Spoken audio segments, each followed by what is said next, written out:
Hello and welcome back. How do we integrate tangent inverse? Well, I know that the derivative of tangent inverse is 1 over 1 plus x squared, which says to me if I use u substitution, I could let the u equal tangent inverse, then the du would equal this, and there's nothing like that in there. So that's not it. What about if I look at this as integration by parts? This is the u, and this is the dv. So I would need to take the derivative of this, and I could look that up on my 3x5 card, so that's not a problem. And the antiderivative of this is just an x. So I think it might work. Let's try it. See, the good thing about math is you can try, and then you can just get a new piece of paper, and if it didn't work the first time, you just do it again. But I think this one's going to work. For emphasis, I'm just going to put that little 5x in parentheses. And then the dv equals the dx. And on this side, take the derivative. So I just remember from my 3x5 card, that's going to be 1 over 1 plus x squared. Although the x is going to get replaced with 5x.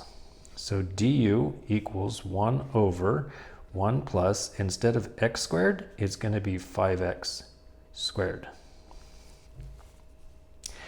Now I do need to pay attention to the chain rule. So I also need to take the derivative of 5x, so times 5, and there's the derivative. The antiderivative on this side is just going to be x. So then multiply these two, so multiply this diagonal.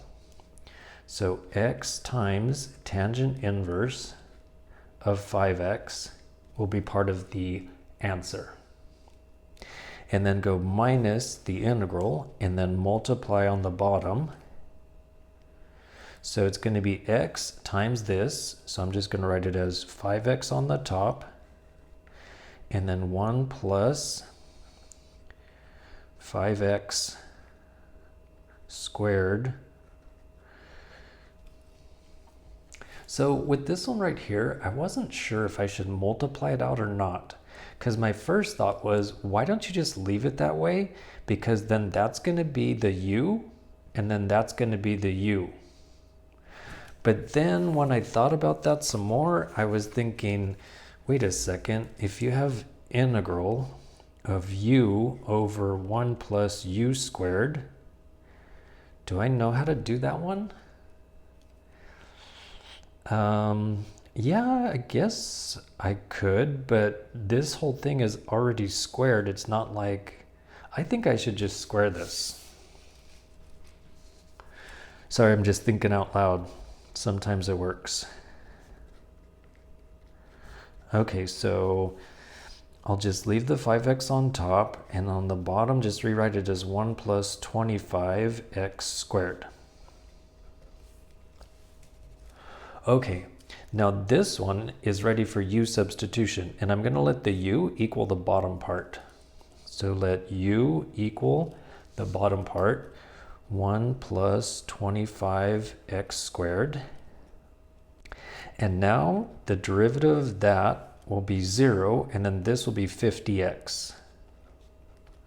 Oh, I see, it's working out.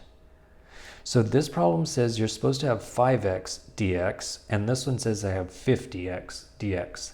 That's okay. I could just divide by 10 and divide by 10, or multiply by 1/10 and multiply by 1/10. And now this matches perfectly with the given problem.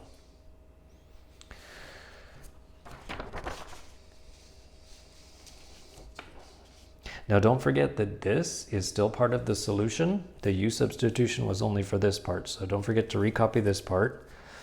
So that's going to be x times tangent inverse of 5x, and then minus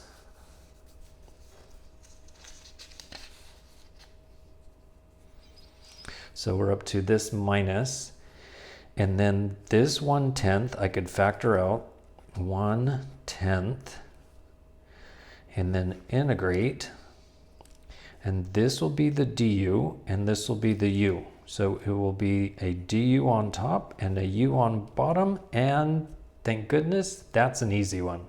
That's just natural log. So let me recopy this. There's x times tangent inverse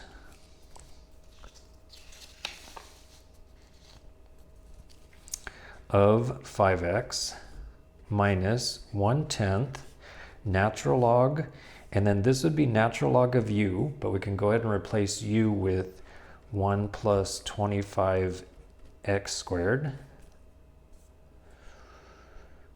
And then we're done, so just put a plus c at the end.